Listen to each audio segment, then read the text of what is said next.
I'm Francis Dearnley, and this is Ukraine, the latest. Today, we analyse and discuss the very latest updates from the front lines of the war, and speak to Liubov Tsybulska, a hybrid warfare expert who is also an advisor to the Ukrainian government. This hideous and barbaric venture of Vladimir Putin must end in failure. Nobody's going to break us. We're strong. We're Ukrainians.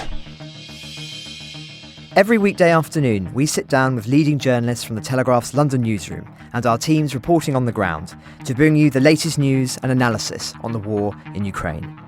It's Friday, the 15th of July, day 142. And today I'm joined by Assistant Foreign Editor Katie O'Neill and our foreign correspondent Colin Freeman, reporting in Ukraine.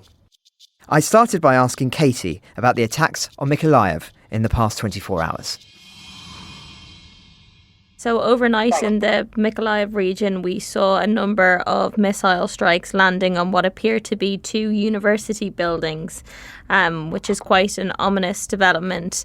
And in the past couple of hours, there have also been reports that in Kharkiv, Ukraine's second city, a number of educational institutions, what look like schools, have also been targeted. So difficult when you see those two incidents happening so closely together to say that it's a coincidental. It's almost kind of appearing as a pattern and a coordinated effort from Putin's forces there when you see those two incidents of university or education institutions being targeted in the past 24 hours. And there's a very particular tragic case that I know you wanted to talk about, Katie, of a 4-year-old girl. Could you just fill in our listeners on what's happened here? Yeah, yesterday we saw some really troubling scenes. I think, as this war progresses and we're covering it so closely day in, day out, things start to almost, and it shouldn't be this way, but become normalised, or we get used to the different depictions of war that we're seeing. But every now and again there are incidents and acts of violence that sort of shock us back to the reality of the brutality of the situation. And one of those incidents occurred yesterday in a region called Vinnytsia, which is in western Ukraine. It's far away from the battlefield. And the images that we were seeing from this region before the strikes occurred really show how far it is from the battlefield and how the people there were really going about their days as normal before terror rained down upon them. One of those such images is a video that was captured by a woman that was living there. Her name is Irina Dimitrova. She is a blogger, and she was walking along with her daughter on what appeared to be a nice sunny day in that region. Less than an hour before missiles rained down on a car park beside an office block. She was out for a walk with her daughter Lisa. Beautiful young girl, a toddler. She was pushing her own pram and they were striding down the streets together, and her mother shared that video on social media. Tragically, Lisa lost her life in that attack, and her mother lost her leg in the incident too. It's been widely condemned, as you can imagine, by both Ukraine and the international community. Ukraine's First Lady, Olena Zelenska, also paid tribute to Liza. She had emerged work with her previously on a Christmas advert which featured disabled children, and she talked about how Liza was so lively. The children were pictured painting and doing arts and crafts during that Christmas advert, and Liza, she said, wasn't just painting the art paraphernalia that they had there, but she was also painting the crew and the various people around on that set. Liza was one of 3 children that were killed in this attack. The death toll has now risen to 23, with hundreds injured. It's kind of unclear at this point why this region so far from the battlefield was targeted. Ukraine is saying it's a blatant act of terrorism. They're saying that there were no military targets or anything of infrastructural importance in that area, and people there remain very perplexed as to why Russia and Putin's forces decided to target that region. Just before I turn to Colin, I understand there's been some concern that Russia may be using captured Western weapons to commit and cover up atrocities in Ukraine. Just wonder if you've got any thoughts or updates on that question. Yeah, so this is a report that we carried today from Joe Barnes, who is our Brussels correspondent, both in the Daily Telegraph and on the website. Joe reports that investigators are probing evidence that suggests that Russia is using Ukrainian kit that they are stealing to commit atrocities in Ukraine, to both commit and to conceal, because war crime prosecutors that are going to be analysing Russian brutality in Ukraine have their work cut out for them.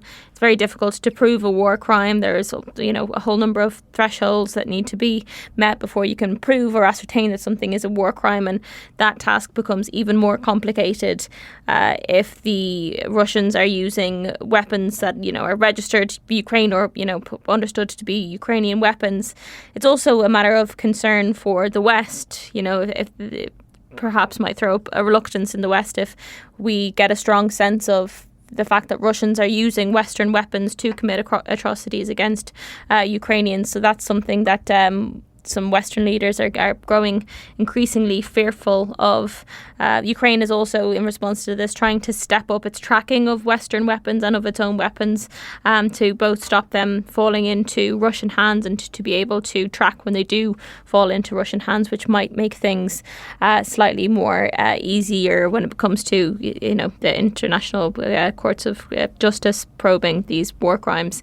That report came from Joe Barnes today. He was at a conference in The Hague in the Netherlands yesterday, which was looking at war crimes, and had a big international contingent there pledging to bring Russia to account for the atrocities that it is carrying out in Ukraine. And of course, many of our listeners will be familiar with Joe, who quite often appears on this podcast. And that update that Katie was just giving us also comes on top of another one, which is that Volodymyr Zelensky has called for a Nuremberg-style court to hold Moscow to account. Colin, Katie's already given a bit of an update on what's been going on in Mykolaiv, but I know that you're familiar with that city. You've spent time there. Just wondering if you can give a sense of what the city is like and how it will be reacting to what has taken place there in the past 24 hours. Yeah, Mykolaiv is down on the south coast. It's a Soviet-built port city, home to maybe about 300,000 people or so, probably roughly the same size as somewhere like Hull, I would guess.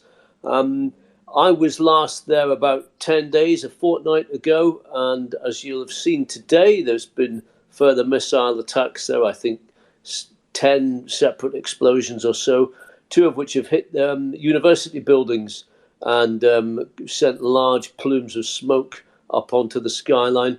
This is a pretty familiar morning scenario for Mykolaiv these days. On most days now, certainly when I was there, you would be awoken to the sounds of explosions around 5 a.m. They do seem to be targeted in a pretty random fashion. Sometimes they hit buildings, sometimes they land harmlessly in the middle of nowhere. When I was there a fortnight ago, they had one that took the top off an apartment building, killing at least 6 people. Just a couple of days ago, there was another one that hit the top of a hotel, took the top 2 floors off, although I don't think anybody was staying there. Likewise, with the latest salvo of missiles that hit the university buildings, the universities, as I understand, have been shut since the start of the war and would have been shut at the moment anyway because it's not term time. What are the Russians doing? It's hard to be certain. It appears to be just a relatively kind of random pattern of shell fire, primarily designed just to cause fear and terror, as we see in Vinnytsia that we were just talking about. And as I've said before on this podcast, the casualty counts are going up. It used to be that most of these attacks killed maybe 1 or 2 people. Now they seem to be, we're regularly talking about death tolls of 10, 15, 20 or more. Why do you think that might be, Colin? I've been racking my brains about it. I don't know. Clearly, there are more of these attacks now than there were when I was last here for a reporting stint in April, May. One of the reasons prior to now that the casualty counts were generally low was that when a missile landed on a building, often it wasn't aimed direct, didn't score a direct hit. Let's say a missile hit an apartment block I would go along and you'd see the damage caused. The missile would often have hit just next door to it or partially glanced off it. You'd see an enormous kind of sea of debris, smashed windows everywhere, shrapnel and debris from bricks and other stuff that the missile had kind of thrown up in its path, a huge kind of cloud of debris, land that's scattered over a wide area, several hundred meters sometimes, and you think there must be a dozen people killed here, maybe just not necessarily by the bomb direct, but like by a half brick that's chucked up in the air 200 feet and lands on someone's head. And yet often the casualty count would only be maybe a couple of people badly hurt sometimes and a few walking wounded, sometimes maybe 2 or 3 dead. And from my recollection of the early days, that was about as bad as it got. I think it may be possibly that there are more people around now than there were back in those days, that some of the tower blocks are busier, as in many people who originally fled Ukraine have come back. It is also true that when missiles land, when everybody's tucked up in bed, so relatively few people, other than those directly in the path of a missile, tend to get killed. But I suspect also that possibly the missiles they're using are of a larger caliber than they used to be and just more lethal. So clearly something is going on, because if you looked at the casualty figures on a graph, you would notice a very clear spike in, I would say, the last month or so. It is something we ought to investigate, really, just to see if we can make any rhyme or reason of it, although detecting rhyme or reason on in this particular on this particular issue of why the Russians are apparently randomly shelling anything is quite hard. Thank you, Colin.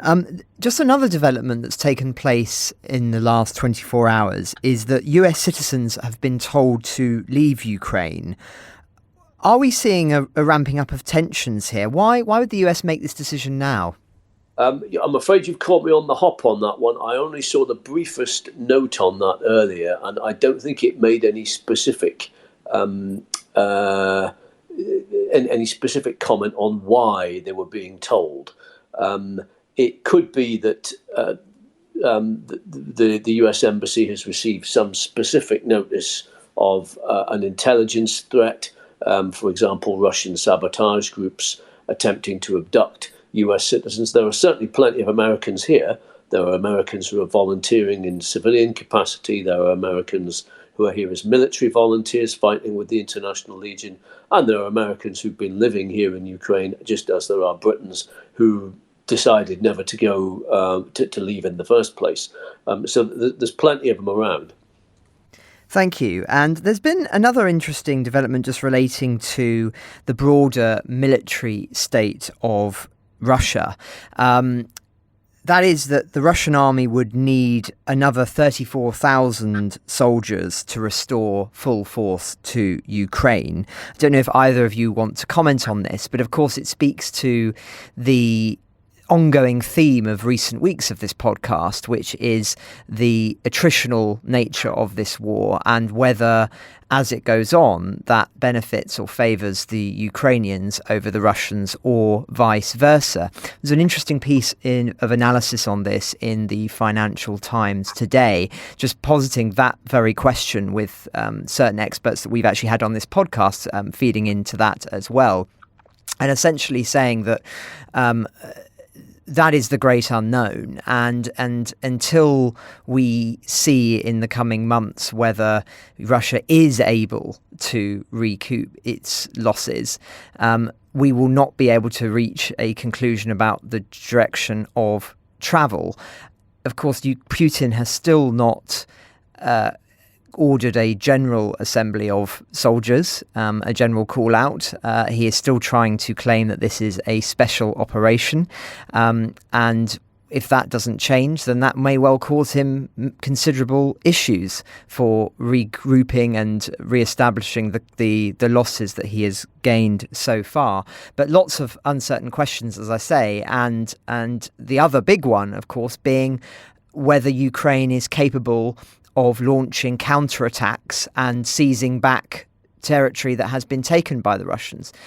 Largely until now, this has been a conflict that has been the Ukrainians very, very successfully defending against a Russian onslaught. But what we haven't seen is the real offensive capabilities of the Ukrainian army and whether they will be able to take back Kherson and other cities that have until now been lost. I don't know if either of you have a thought on any of that. Well, I think it's interesting, Francis, when you're speaking about the increase in counterattacks and this idea that Ukraine, it very much appears to be beginning to trying to reclaim territory. We're seeing sort of incrementally in regions such as Kherson, Ukraine taking back villages that have been captured by the Russians there. And I wonder, just going back to that previous point about the US telling citizens to get out, as they did, and as most Western countries did at the beginning of the invasion. I wonder if that's sort of speaking to this idea that Ukraine is perhaps getting on more of a war footing now and changing its tactic or diversifying its tactics from strictly defensive to offensive. And we had Ukrainian forces during the week saying, they haven't even begun their efforts to begin retaking areas that have been captured by the Russians. In terms of the Russian forces, the Kremlin has ordered a volunteer mobilization of up to 34,000 soldiers. It's part of this push to shift Russia onto a war footing, perhaps, without having to declare a full mobilization, which, as you say, Putin has failed or refused to do up until this point, still calling it a special military operation. But we've spoken for weeks and on this podcast and reported for weeks about this idea that, just essentially Russia needs more troops. We carried a report a couple of weeks ago saying that prisoners, inmates in a St. Petersburg prison were being offered something like 2,000 pounds a month to go and to fight in Ukraine, and part of their reward would be clemency upon their release. So, nothing new in terms of this idea that Russia desperately needs more troops to join its front. Thank you, Katie. And just on the diplomatic front as well, there's been some interesting developments. The G20, of course, is meeting today. Viktor Orban, the head of Hungary, has been condemning the economic sanctions on Russia. That will come, of course, as no surprise given his close relationship with Putin, whilst America has continued to condemn the brutal war in Ukraine. And no doubt there'll be some interesting developments that we can cover on Monday, what comes out of the G20. Just another as well, interesting fact that I saw this morning and just wanted to flag for listeners, which is we covered Germany earlier in the week, which is facing energy rationing as a consequence of the war in Ukraine and its reliance on Russian oil and gas. Well, despite this, 70% of Germans back Ukraine, and a strong majority of them want to continue supporting Ukraine in fighting against Russia, even if it means paying more for energy. So quite an interesting one, I think, and one that no doubt will lead to some analysis in Berlin amongst the political class about how their approach to the war has been conducted thus far, which I think has been very sensitive to this idea that the German public may well be against the idea of supporting Ukraine indefinitely if it means that there will be energy rationing. But it would appear, based on that poll at least, that is not the case. Colin, I want us to be able to discuss in detail a big report that you've done on medics in Ukraine. But just before we cover that, there's been a breaking news story, Katie, that I just wanted to ask if you could cover for us, of a British volunteer who's died in a prison in Donetsk. Could you just talk to that for us quickly? Yeah, so this gentleman's name is Paul Yuri. He was captured by Russian forces in April. He was described as a British volunteer who was providing humanitarian aid in Zaporizhia. He was, in fact, trying to evacuate a mother and a daughter at the time when he was captured at a checkpoint.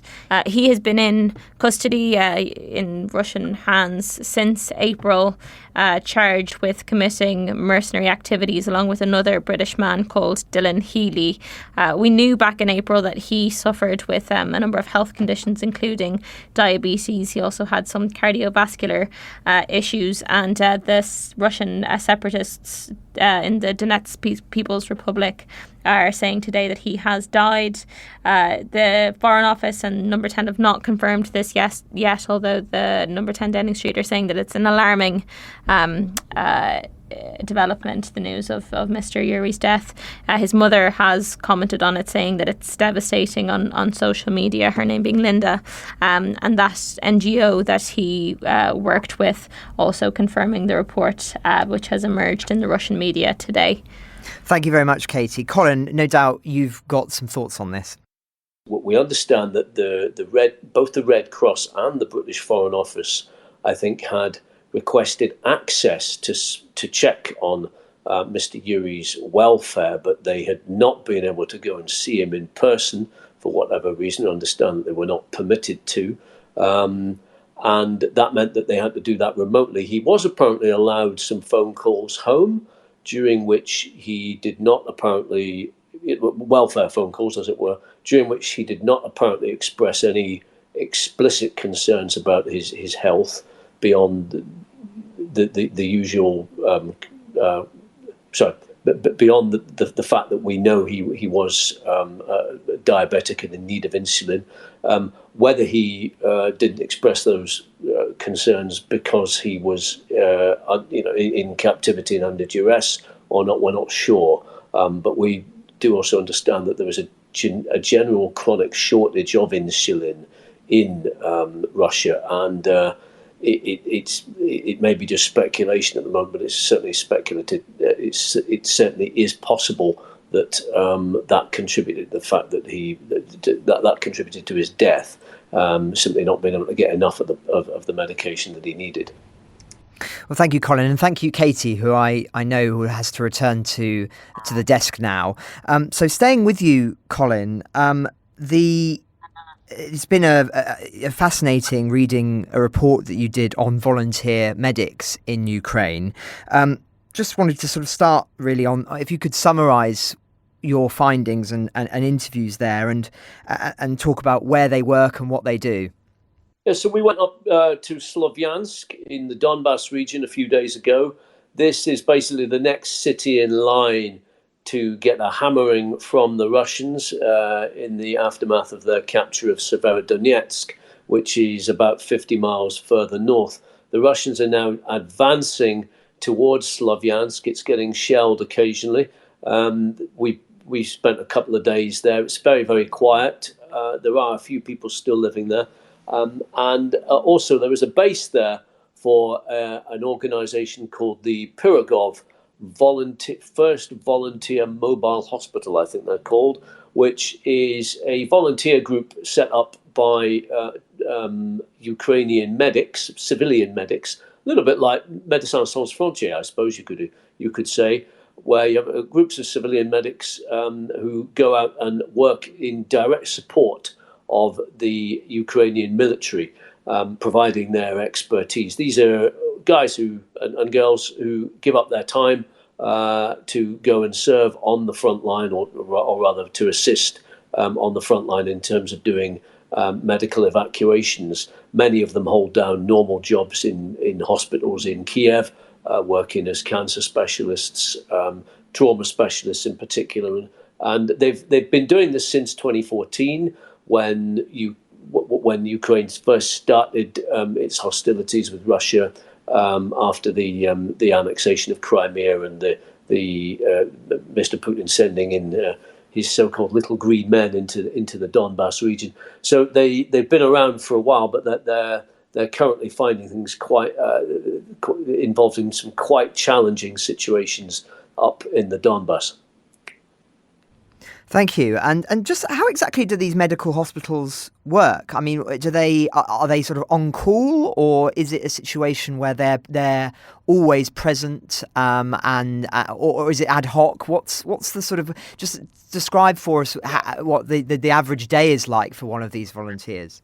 So these guys are based in a disused building in Slovyansk. It happens to be near a civilian hospital as well, where they sometimes also work and lend a hand. But what their essential task is to drive up in ambulances up towards the front lines, and then through the conflict zone basically, and then just short of this conflict zone at agreed checkpoints. They pick up anybody who has been injured and needs evacuating back to the hospitals further rear. And in the process, they also deliver the vital first aid and do the vital triage that takes place in those sort of first sort of immediate hours after somebody has been injured. So the Ukrainian forces, if someone's been badly hurt, will take that casualty back away from the front lines to these agreed evacuation points, sometimes only 2 or 3 kilometres away from where the fighting is, which is pretty damn close. These ambulances will then come up there and pick them up, and then essentially try and keep the soldiers, the wounded soldiers, alive until they can actually get to a hospital where more medical resources can be thrown at them. Basically, volunteer paramedics in that sense. I asked one of them what it was like going up towards the front lines to pick up people, and excuse my French, but he summed it up thus. He said the fear is absolutely intense. You want to vomit, shit yourself, and cry all at the same time, which I think probably sums it up fairly effectively. Absolutely. There are some genuinely extremely moving stories in your account from interviewing and speaking to these volunteer medics, including one of a man who had been severely wounded but refused to be evacuated without his sunglasses. What was your general takeaway from the morale of the volunteers and the soldiers that you spoke to? I think the volunteers themselves, their morale was good. Most of these people are very committed to what they're doing. They don't have to be there. They're not. They all have responsible civilian jobs as cancer specialists, as traumatologists in places like Kiev, in the big city hospitals.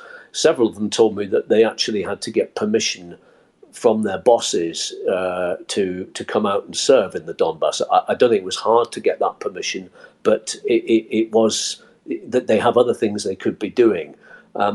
Amongst them, the morale was pretty high. They haven't lost anybody despite doing these dangerous runs up into the towards the front lines, where they apparently are targets as well. Their ambulances are not painted with Red Cross signs on them or anything saying, please don't shoot us. They're camouflage. I asked them why. They said that's because the Russians, if they see us, they will shoot at us. There is no kind of, no Geneva Convention up in that area of the front line. One other thing that they said that struck me quite a bit was that they were talking about whether the fact that in Kiev now, where a lot of them spend most of their time, they do rotations out in the Donbass. Life is gradually returning to normal, and they get a sense that for some people, it's as if the war is no longer happening. And one of them said to me, "Yeah, we're going to get a whole generation of young men here who are badly injured, who are going to come home with missing limbs." Mental health problems. Some of them are going to be wearing colostomy bags, which is not something that a lot of young men want to be going around with. He mentioned that to reinforce, I think, the point that the life of a wounded volunteer after the life of a wounded soldier after service is not necessarily a happy or a glamorous one. And he questioned just how much the life that they were returning to in Kiev, how much people were really geared up to accept them, given that a lot of people in Kiev now, seem to be mainly concerned about the price of goods and just ordinary everyday life again. And he seemed a little bit exercised about that, and he said that some of the veterans had also said, we now go back to Kiev and we just find that everyone's forgotten that there's a war going on. So there is definitely a bit of a concern there. One of them, who was a cancer specialist, also said, look, he found it particularly difficult because he said, I deal with a lot of grief and trauma in my job, but it's mainly elderly people who are towards the end of their lives. And here I'm dealing with young guys my own age who, should have their whole lives ahead of them. And there I am seeing their bodies completely torn apart for a war that is not our fault. And he said he found that pretty hard to deal with. And Colin, you're coming to the end of your most recent trip to Ukraine. Any reflections on what you've seen and what the general mood is over there? Generally speaking, despite what I've just said about the comments I've just passed on about this from these medics saying that they feel there's a bit of a schism developing between those who are still fighting the war and those who are, sitting in Kiev and life gradually returning to normal. Most people still seem pretty much behind the war. I think we are. It's very, very far from over, and we are entering some new stages. In particular, I'm currently down in a city called Zaporizhzhia, which lies close to the city of Kherson, which is currently occupied by Russian troops. It was one of the first cities to in fact, it was the only major city that the Russians took without a significant fight. And for the last 5 months, most of its residents have been living under occupation. Many of them are currently fleeing Kherson because the Ukrainian military has said it's about to launch a big counter-offensive to retake Kherson. So that will certainly be an interesting thing to watch and a potential tipping point in the war, because if the Ukrainians want to retake Kherson, they have the challenge of trying to retake it in terms of retaking. This time it will be them on the offensive, and it's always easier for that will mean the Russians are defending, and it's always easier to defend rather than attack. And they will obviously want to be a little bit careful about shelling their own city and their own people.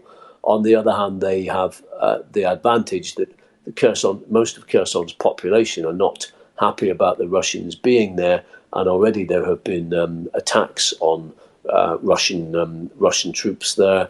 And so if the Ukrainians do make any persistent attempt or real attempt to take Kherson, that is likely to divert quite a lot of Russian military assets from the Donbass down there to defend it. And it could be difficult. It could degenerate into some very tough guerrilla warfare for the Russians if they're having to try and fight an enemy from the outside while also facing partisan attacks from the inside. So we'll see how that goes. But I don't think the Russians can afford to give it up, because if the Ukrainians liberate Kherson, that's certainly the way it will be presented. That will be an enormous propaganda coup for Ukraine, and you have to kind of really wonder whether even Mr. Putin, with his considerable powers of propaganda, can really wipe that one away as a victory of some sort, or continue to pretend that this entire campaign is still the success that he says it is. Well, thank you very much, Colin. And obviously on that point, we remain to see there's conversations that have been taking place, we understand, between Western officials and the Ukrainian government and army about the timing of said offences. There are concerns among Western leaders that a premature offensive that goes wrong would be absolutely devastating for the morale of the Ukrainian cause, and potentially some of the more wobbly members of the international coalition that are supporting them may if there were a sort of a failure from the Ukrainian perspective, that may have an impact on the weapons they send and on peace calls, etc. So there is, I think, concern, particularly amongst the British and the Americans, that the timing of this is right, and one that will ultimately lead, as I say, to some sort of victory for the Ukrainians that could have a huge impact on the tone in which the conversation is talked about. I think it's almost time for us to wrap up, Colin. So what are your final thoughts as we approach the next week and the weekend? Getting home. No. My final thoughts, I think, are probably... yesterday, we had an interesting day interviewing people who were coming out of Kherson. And this whole war, I suppose, has we've done a lot of stories of people fleeing checkpoints or fleeing through checkpoints, evacuees, fleeing the fighting in one fashion or another. So this is a familiar scenario that we were covering yesterday. We were down at this checkpoint where the people were coming in from Kherson, but in this respect, one respect, it was different in that these are people who've lived now for 5 months under Russian occupation, and during that time in Kherson, life has pretty much degenerated to what it was like back in the post-Soviet period, when Kherson, a former shipbuilding port like Mykolaiv, saw some pretty hard times. The shipbuilding industry shut, and people were living hand to mouth. They were, living on food that was sold on the streets, goods sold out of car boots, hardly any medicines, hardly any sustenance of any sort. And by all accounts, that's what life is like in Kherson now. So when they come back out of Kherson now and back into normal Ukraine, the normal land of Ukraine, it feels like, I think, how Soviet citizens probably felt when they left Russia in Brezhnev's time and went into the West, or crossing from East Berlin into West Berlin. A lot of them were saying, "Oh, can't believe how many nice things there are to buy in the shops," and also saying, "I can't believe what it's like to speak freely again." One guy I spoke to said, "This is the first time I've spoken freely to anybody without worrying who was listening in to me for the last 5 months." So Kherson has not been a good advert for life under Russian rule. Thanks, Colin. And now over to Sophie Coe, one of our journalists here at The Telegraph. Today I'm joined by Liubov Tsybulska, a hybrid war expert who's an advisor to the Ukrainian armed forces. Firstly, Liubov, I was wondering if you could give us an idea of your background, where you're from, and what is it that you do? Thank you for having me today. Before the invasion in 2014, I used to be a journalist, precisely TV journalist. And then after 2014, I was invited to Ukrainian armed forces as an advisor on communication.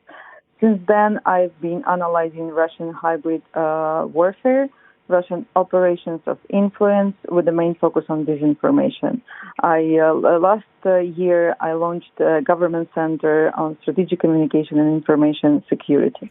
And what does that government center do exactly?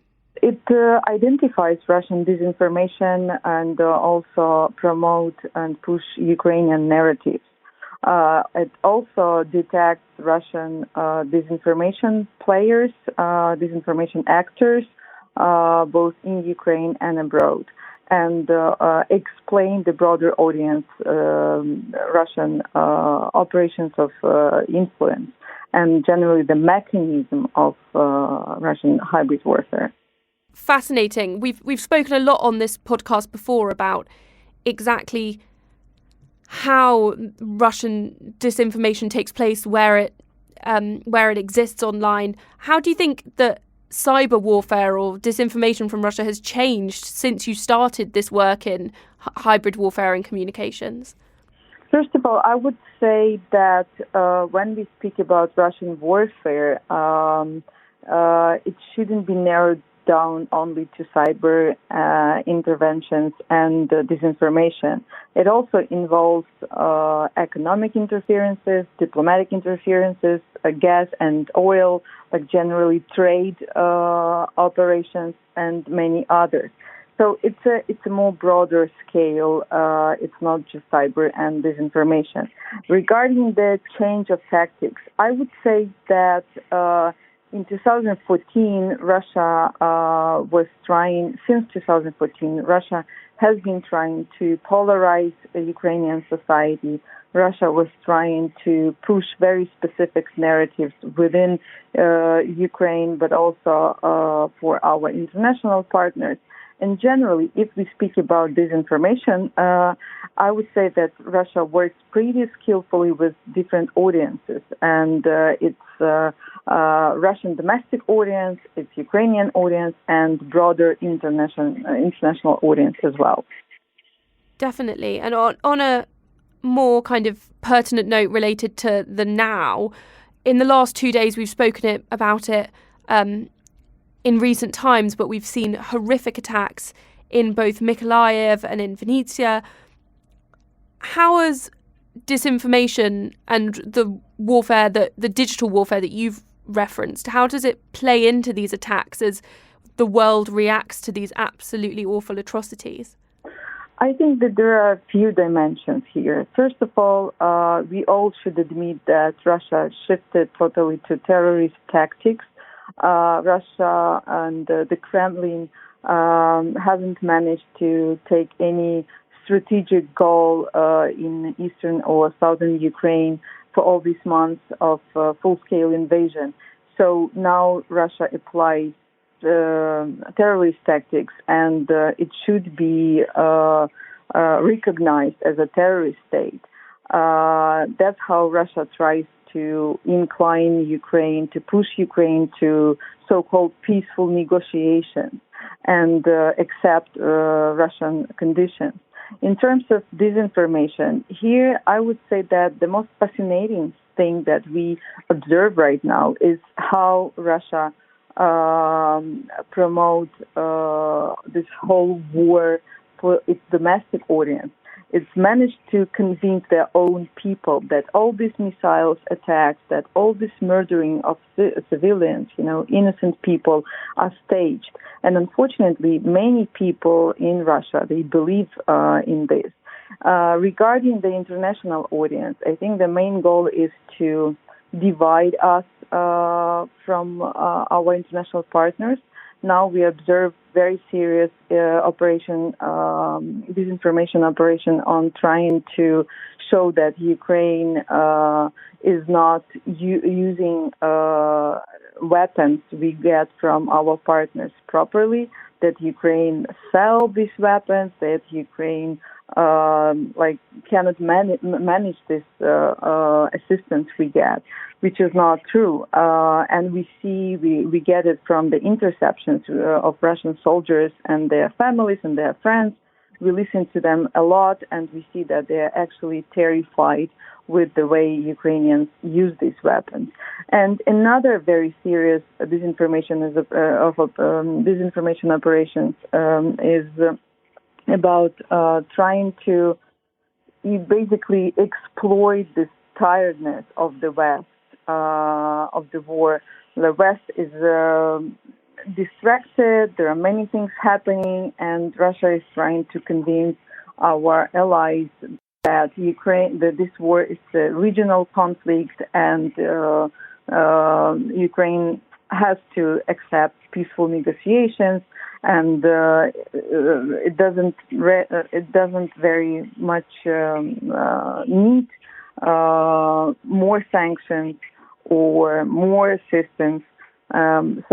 This division between Ukraine and our neighbors, our allies, is something that is in Russia's favor and interest.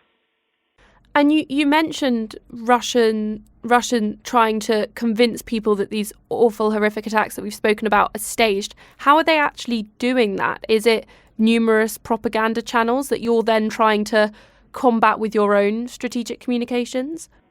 Absolutely. Unfortunately, in Russia, people take information mostly from the government media channels.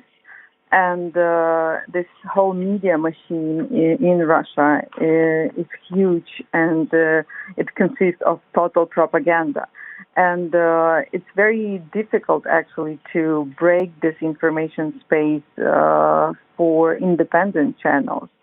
And even when we try to bring truth to Russian people, when we target them on social media, when we are trying to show them that what actually happening here in Ukraine, people very often do not believe in what we are saying. Moreover, we see that people in Russia very often are proud of Russian military, Russian forces are doing in Ukraine. When we show them, it happened just yesterday after this missile attack on Vinnytsia, which took 23 lives of civilians and this number is not final. Some people are still in critical conditions, and we expect that this number will increase. So we observed yesterday that many Russian citizens on social media, they showed that they're actually proud, and they called Ukrainian children and Ukrainian civilians Nazis, which is all absolutely bizarre. Like it's very difficult to believe in such things in 21st century. But somehow Russian propaganda machine managed to convince these people that the Western world is Russophobic, that it's a duty of Russia and Russian people to combat the West, because the West is Nazi and Ukraine is Nazi. So it's like a big picture, and unfortunately the West didn't notice how very dangerous processes started to unfold in Russia. It happened not just, a couple of months ago, not in February when the full-scale invasion began.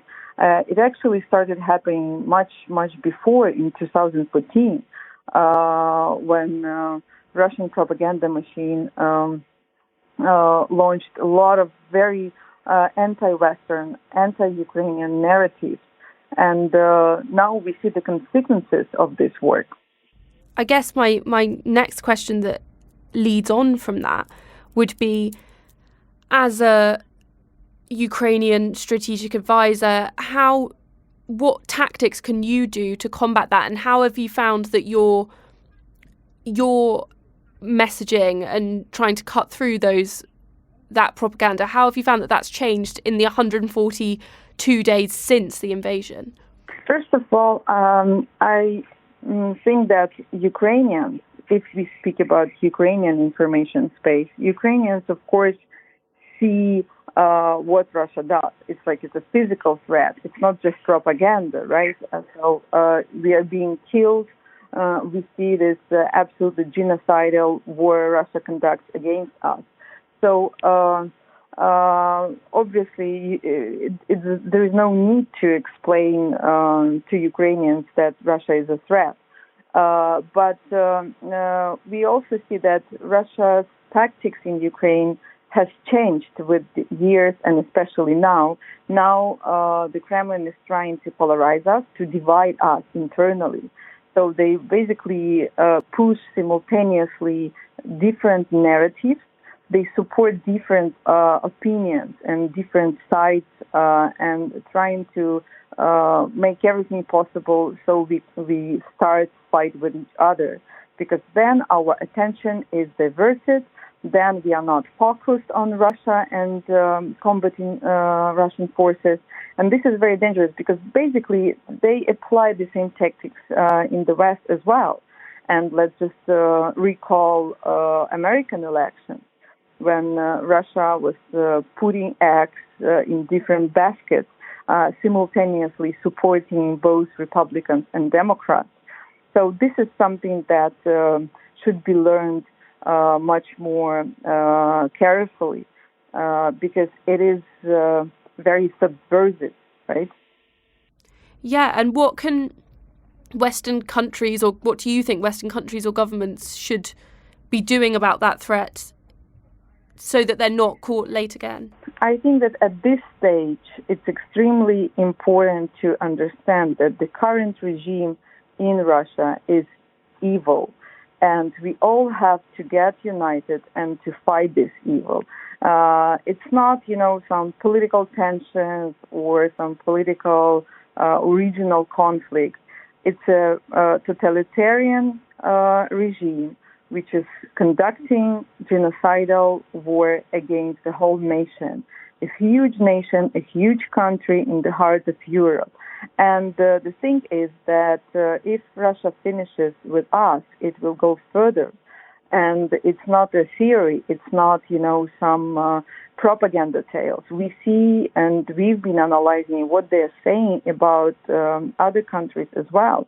And there is no doubt that Russia will attack other democratic nations if Ukraine surrenders. But of course, Ukrainian people are not going to do it. And now this is the matter of cost If we get support from our allies, if our international partners impose more sanctions on Russia, if our partners refuse to trade with Russia and buy Russian gas and oil, and if our partners provide more assistance to Ukraine, this war will be over much sooner and with much less casualties. So the most important thing right now is to get united and to resist. Ukrainians are not asking to fight for Ukraine, right? We are going to fight, but we ask to give us weapons and to impose more sanctions on Russia to end this war. And my final question is: you've studied in Kyiv, you're in Ukraine. What can you tell our listeners about the morale, the situation that you're experiencing there at the moment? It's a very good question because, the full invasion started back in February. And I remember back then, all of us, every Ukrainian was asking the same question. Why? Why do they hate us so much? What did we do to them? And now at this stage, we understand that they just want to destroy us. It's not about territories. It's not about our land. They just want to kill us as many as possible. So the morale is very high because it's a matter of our survival.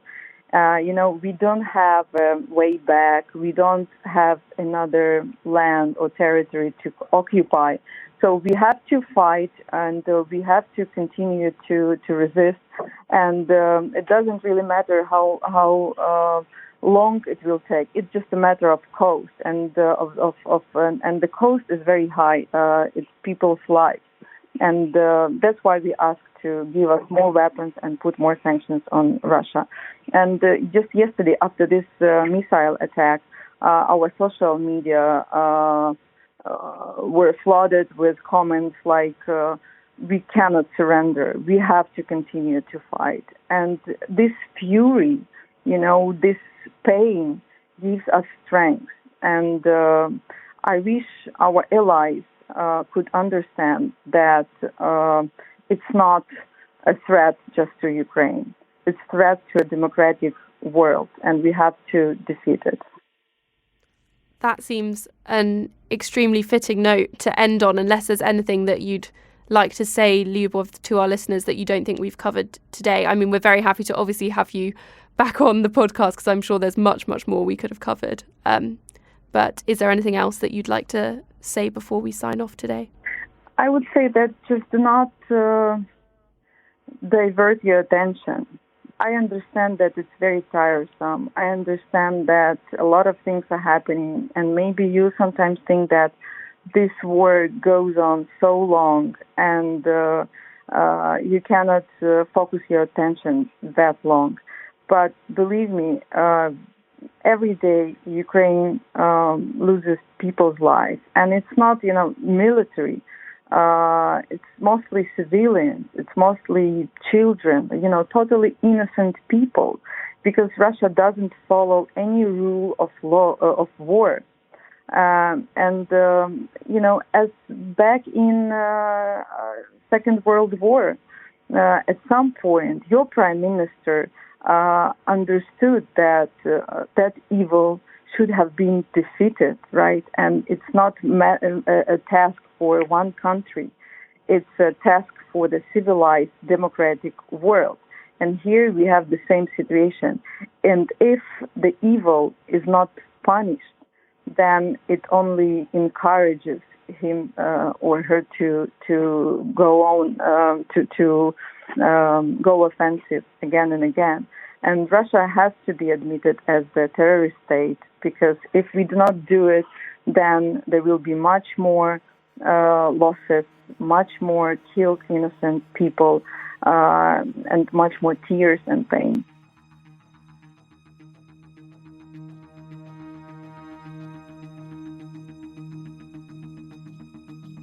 Ukraine the Latest is an original podcast from The Telegraph. To stay on top of all our Ukraine news, analysis and dispatches from the ground, subscribe to The Telegraph. You can get your first 30 days completely free at telegraph.co.uk/audio. Or sign up to Dispatches, our Ukraine newsletter, which brings stories from our award-winning foreign correspondents straight to your inbox. You can listen to this conversation live at 1 p.m. each weekday on Twitter Spaces. Follow The Telegraph on Twitter so you don't miss it. If you enjoyed this podcast, please consider following Ukraine the Latest on your preferred podcast app, and if you have a moment, leave a review, as it helps others find the show. You can also get in touch directly to ask questions or give comments by emailing podcasts@telegraph.co.uk. We do read every message. We're especially interested to hear where you're listening from around the world. Ukraine the Latest is produced by Louisa Wells and Giles Gear, and today on Twitter, Sophie Coe.